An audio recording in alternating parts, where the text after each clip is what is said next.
I have a Timberland wallet. That's it. I don't even have their shoes. I have their wallet.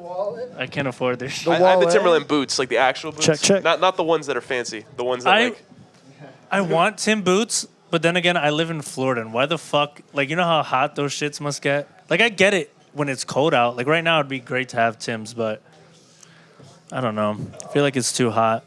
I used them for when I climbed the mountains. That was sick. I went to the Rockies. It was a good time. Oh, that. So they worked. Pretty They worked dope. in the mountains as They climbing did a boots. Damn good job. They did a damn good job, I must say. But I haven't used them since. Like, it's Damn, and you're in Boston. So how are you not using your Tims? Well, because you don't need that kind of boot when you're in Boston. You need the rain.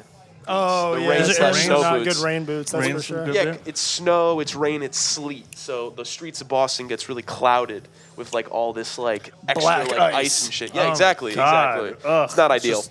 I'm not a fan of that. I think what I'm really pissed about right now is that. So in Florida, we wish for the cold, just for like a week of cold here and there. A nice little, Speak for yourself, dude. I take as much cold in Florida as I can get. I'm cool with a little bit of cold because leading into the conversation of like, we just get sick. Everybody here just gets sick. And it's so funny because when Northerners come down, they get a different, like, they get sick different down here. I Yeah. don't know if you've noticed that, but like, you came right down and got sick. That's right. You weren't sick before you came here, right? No, got that lovely upper respiratory. It's great.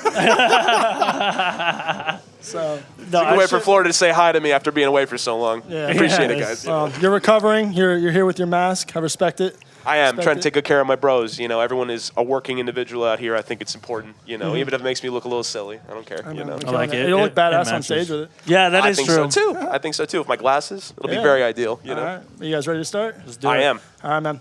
Episode 17 of the final mix. We got allwack here. My name's Juice. This is Oracle. What up? And yeah, man. What are we doing here? We're in TK Lounge, Yeah. throwing a jingle bass Christmas show. Merry Christmas. Freaking, what is it, December 22nd right now? it is. You And know, It is we the got allwack here headlining. that's right, And baby. sitting down for a little interview ski on the podcast. So, you know, I guess we'll start out with who are you? You know, where did you come from? What's your background? I know you've been telling everybody here tonight, but I'm going to have you state it again for the camera, you know?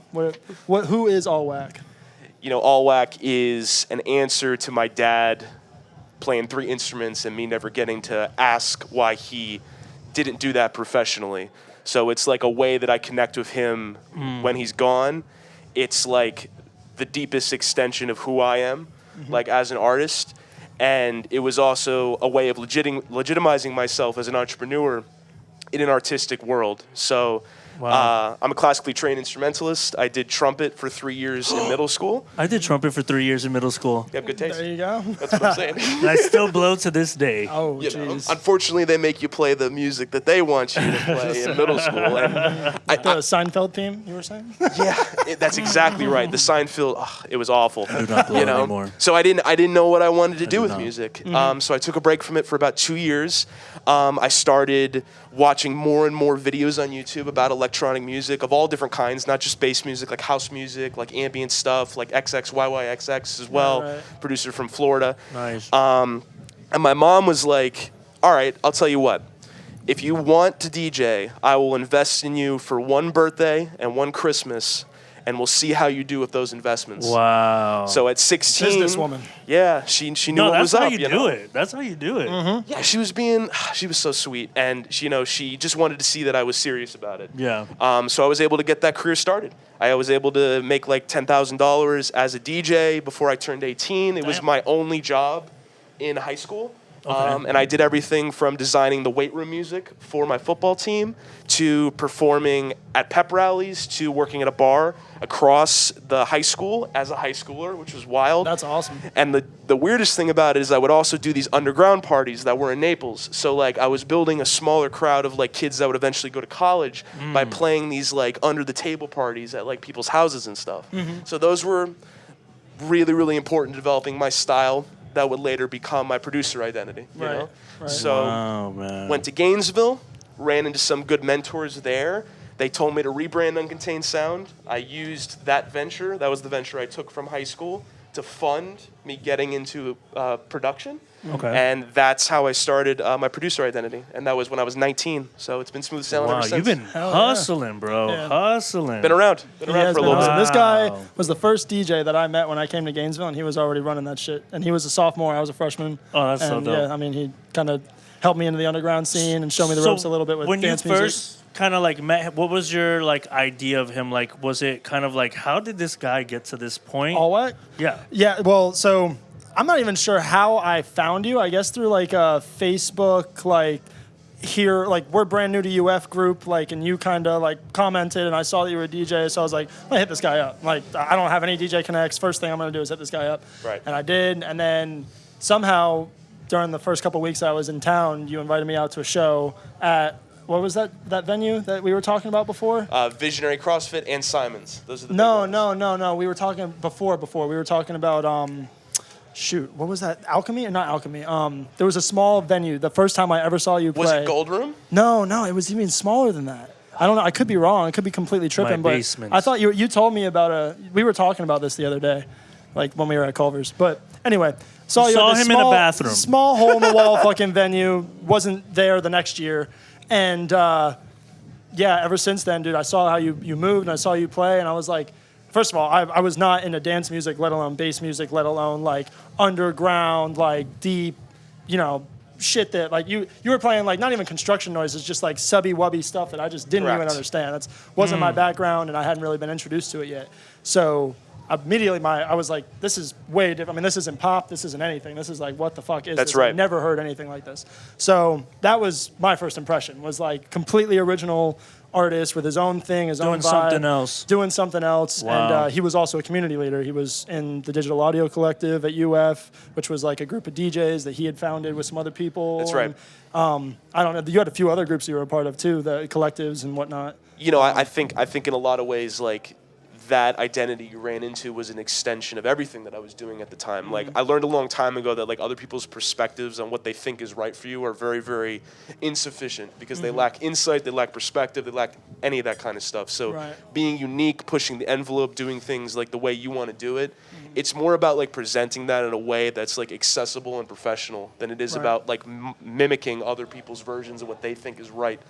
And that's how you end up becoming a community leader. Right. Is you become like a voice for people that feel like they're unheard, And I think I came from a place in Florida where if I wanted to do electronic music, I had to make sure everyone knew I was the real deal about it. Right. My mom wasn't going to accept like the party culture on its surface. I Right. needed to show her that I belonged on the stage. Does that make sense? Yeah, oh, You know? absolutely. No, because you can get lost in it really easily. I had a good Yeah. friend who had a brother who got too deep into the DJing and the life, and he ended up, getting something that was laced in a really bad reaction, and like he more involved with the life than the DJing. He never really focused on the music, from what I understand. So, it's unfortunate, but it's good that you invested the correct way, and that your parents trusted you, and your mom Yeah, they invested in you that way. I think that kind of ultimatum of, if you can call it an ultimatum of like, I'm gonna give you this one chance. You're gonna have like this year to kind of like prove it. So now, like, did you have a mission for Gainesville or like a goal? And then at what point did you hit it?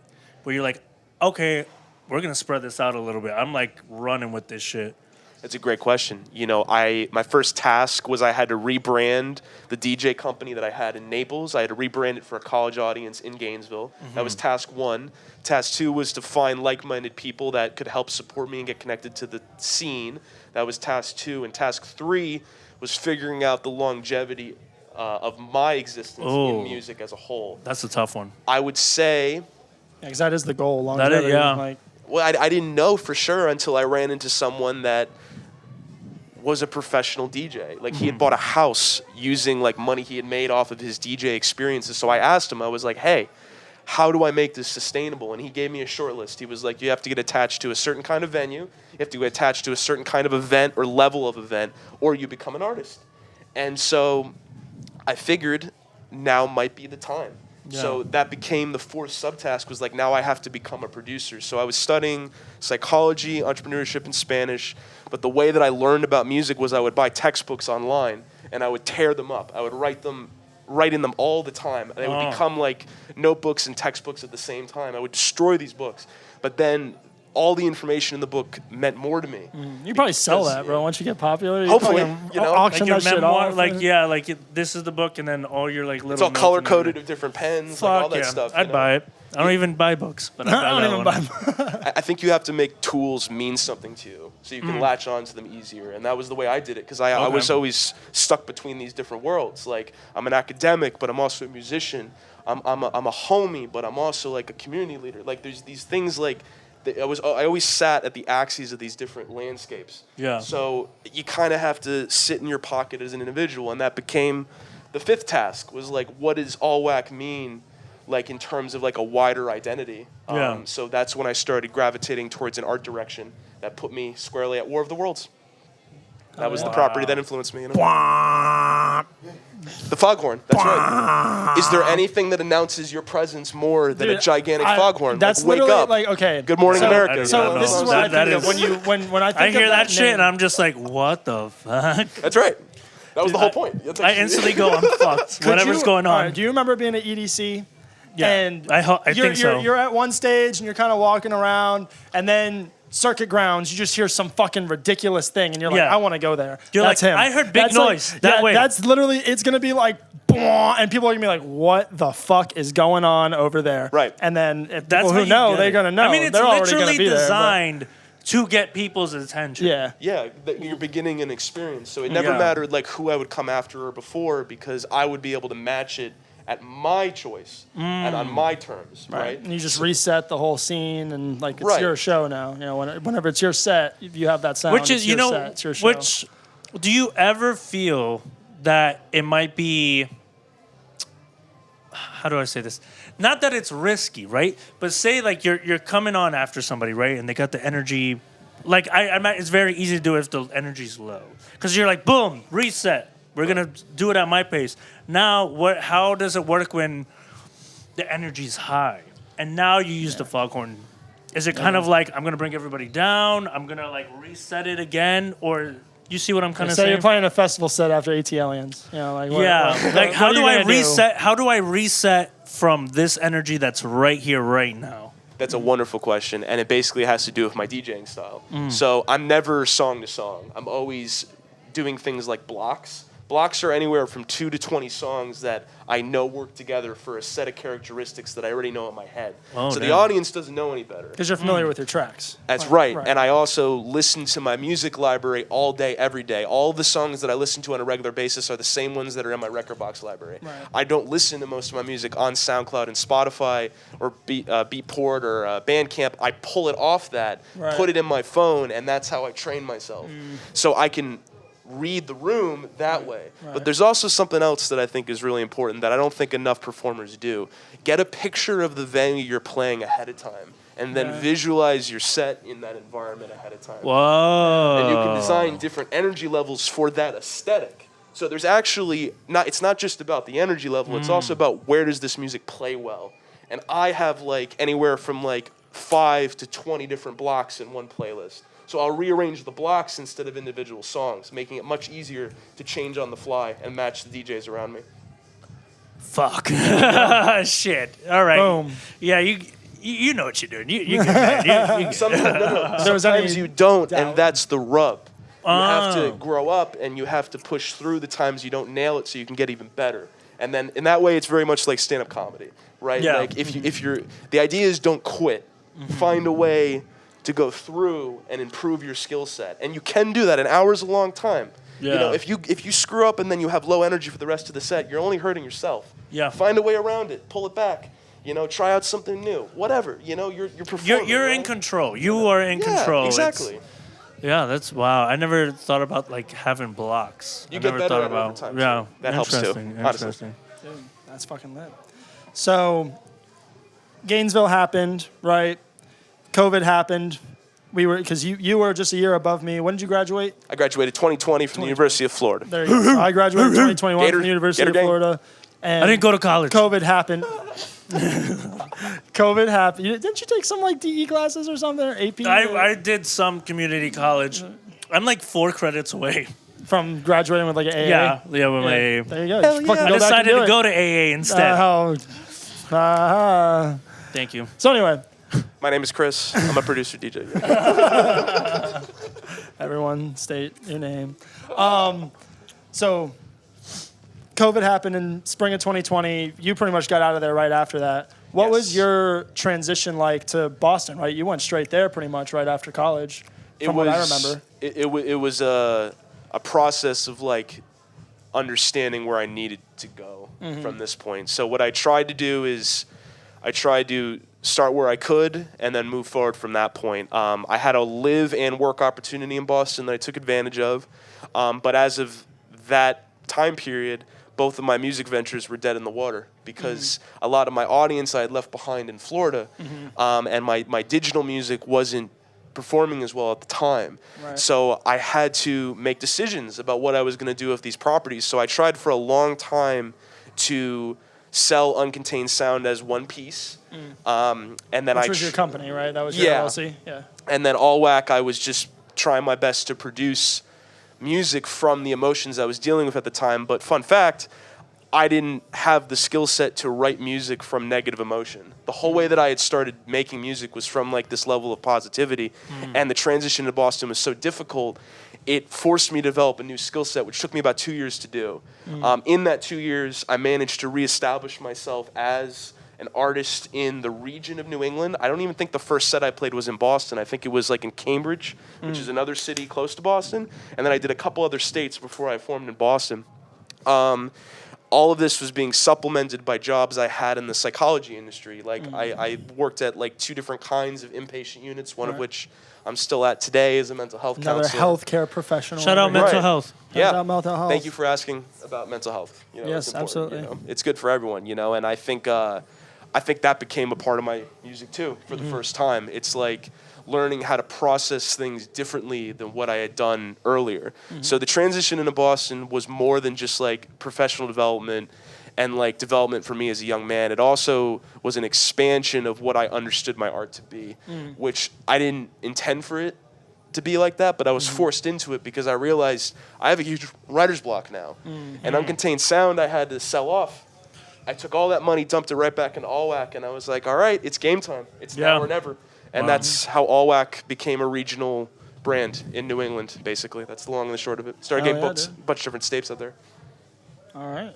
Well, that's quite the story. So like, so when you're actually getting into the club scene out there, like what is that like? What is it like being in a whole new area, being in like, I don't know. I'm from Florida. Like I think you were all from Florida as well, right? Yes. You were born from Florida. So like, it's very different going up to New England. Florida is very different from New England. Yes. And I've never been to Boston. I've only been to New York like once, maybe twice. And I've been to like Pennsylvania and Virginia and stuff, but Virginia is kind of not really New England. But bottom line is Boston's a lot different than like Tampa or Naples or, you know, even South Florida. Absolutely. So what was that transition like, kind of finding your own people, finding your own crowd? And Yeah, like, you know, I would imagine it includes like a lot of like going out and kind of observing a bit. But yeah, what was that process? I think it was a little intimidating at first, but not in the way I would have expected. I think the very first thing I started doing is like, I have a chance to do this differently than I did it before.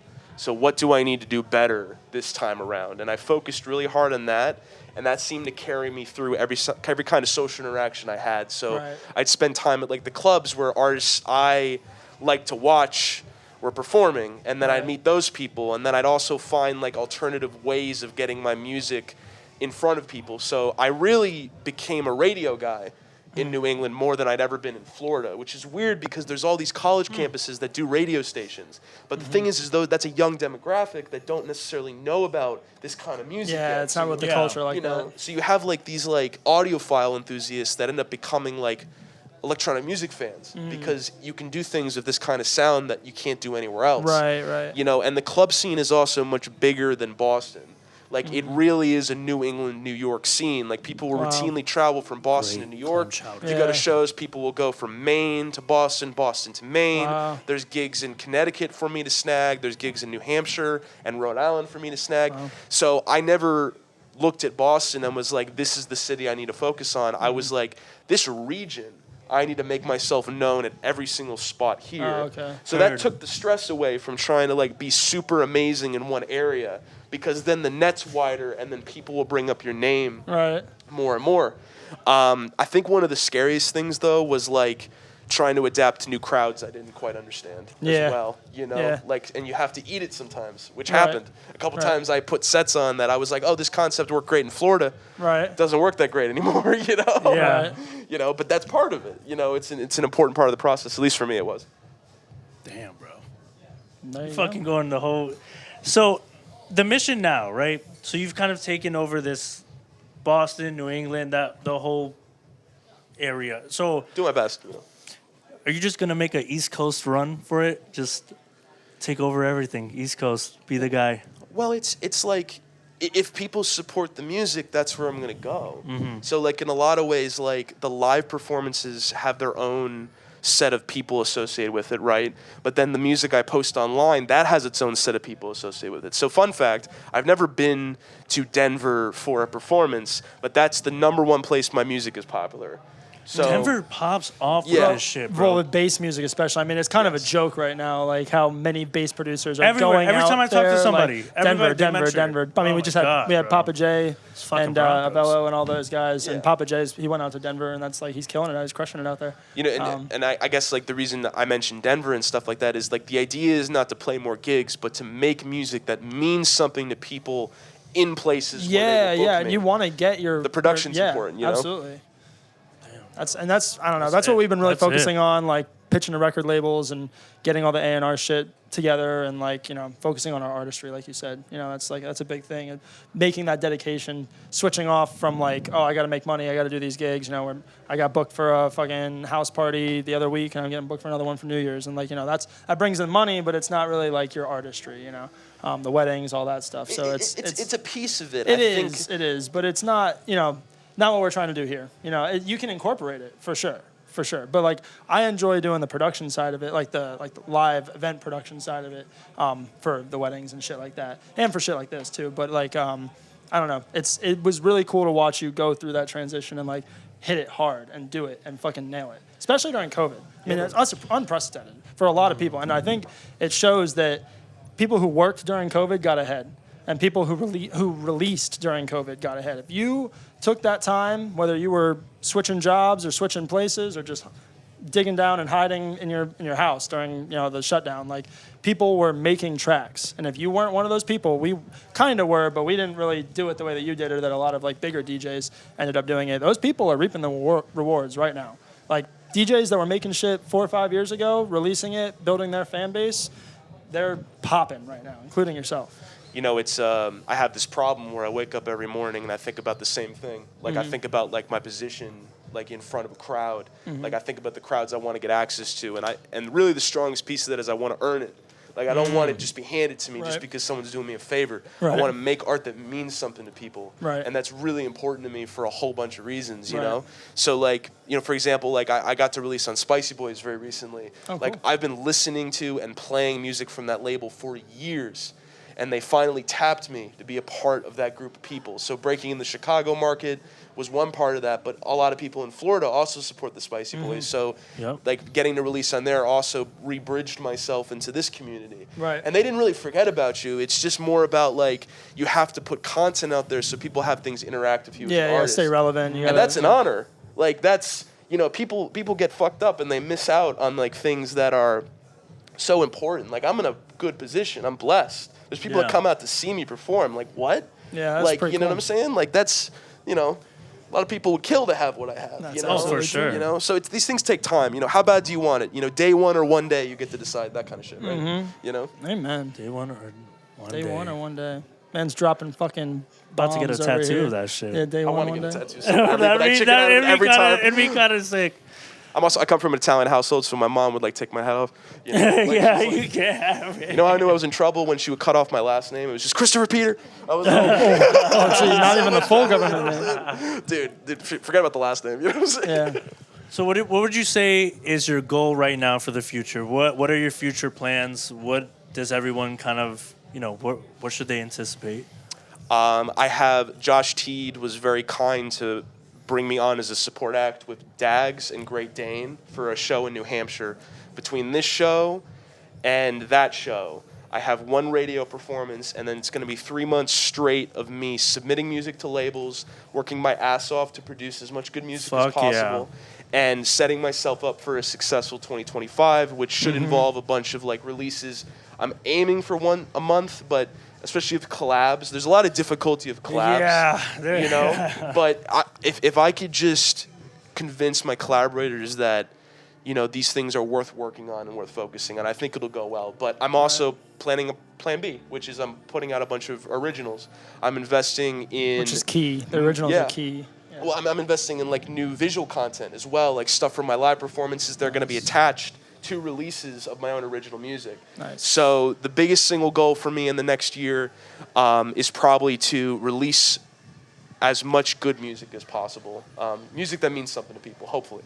You know, that's the goal. That's awesome, man. That's a good freaking goal. That's a great goal for 2020. Come on. You know? Fuck yeah. I want people to feel how I feel when I hear this music. Because the truth is, man, I don't know if you've heard bass music, but there's sounds that are created here. It's more than silly. It's just raw creativity. Bass music is like the sculpture of like the electronic music world. You could do whatever the fuck you want. Yeah. And that's awesome. That's so much fun. I want people to see it more as like raw creativity as opposed to like maybe something goofy or it's something a testing like that, you know? grounds. It's a big testing grounds. Yeah, and that's what we're trying to do right now too. Like we were doing house for the longest time, and we've always been multi-genre and kind of open format and like trying to figure out what works best for us. And I think bass music really encapsulates all that raw energy and like creativity, and you can do whatever BPM. There's some subgenre or some, you know, umbrella genre of, you know, DnB or fucking even UKG is kind of bassy, like, you know, breaks, all kinds of shit like that. Like you can do, or just fucking raw dubstep. You know, rhythm, people are killing it in the rhythm scene right now. Rhythm's huge. I don't know if you do any rhythm. I recently did a set that was composed at least 50% of rhythm. Nice. And I back in the day, like Forbidden Kingdom was a festival that I was brought on to do a heavier set. And also Al Ross took me on like a tour stop in Gainesville with Farrah, actually. Shout out Farrah. He's also another Florida producer. He's wonderful as well. Oh, yeah. You know? Also, on the record, I started as an artist in house music. My time as a house music DJ was absolutely essential to me being the producer I am today, and I've learned so much from house music, including how to develop a good sense of rhythm, which is important for any kind of production. I just want to say that. Baby. I just want to. For the record, I have all the love in the world of house music. Route 94, "My Love" is my #1 played song on my phone right now. Not even joking. Yeah, dude, house music actually gets a lot of hate from the bass community, which is funny because like I feel like it's not really reciprocated. How silly is that? Also, I don't know a whole lot of house heads that are like, "Oh, fuck bass." What the fuck are you listening to? But I know a lot of bass heads that are like, turn their shit off. Turn that shit off. Yeah, literally. Like, I don't know. I mean, that's about the only red flag that I've gotten from the bass community. All of it. It's all everything good. else is all love and so. It's all kosher. It's all good. The silliest thing about that is that we're stronger together. Like, people don't understand. Like, we would be stronger together if we all just united and like worked together to make each other. You guys other have to stronger, work together to beat Taylor Swift. That's it. That's the main mission. That's how hip hop was done. You gotta work together. That's how it was done. Amen. Them and the Oh, do you have anything else, Christian? Kansas City Chiefs. No, this was so enlightening. This was, bro. I am very excited to see what this year holds for you. Yeah. And Thank you. I'm also excited for you to play this set. I'm about to say, you got a set in an hour, dude. KST's about to go on. Yeah, Nori's giving me the okay. In here starving. Oh, man. Nori, do you want to hop on cam real quick? We got Nori in the room. He's going to... We're holding him to a date. I don't know what date yet, but we got to get you on the podcast here soon. So, very, very soon. Shout out his sweatshirt. This is going to be our last podcast for the year. You want to get in this, Kenny? Want to get in this too? Here, the whole team. Actually, yeah, we should. This is the last podcast of the year. This is the last podcast of the year. You know, yeah, thank you so much for watching this podcast. We kind of just started out of nowhere. Yep. And Milton fucked us up, but we're here. We're fuck still you, going. Milton. Piece of shit. Yeah.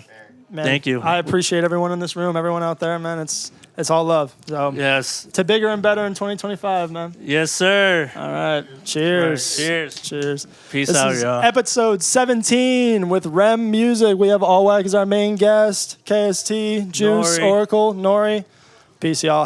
Merry Christmas. Happy New Year. Happy holidays. Take good care of yourself, okay? Yes. Peace, y'all.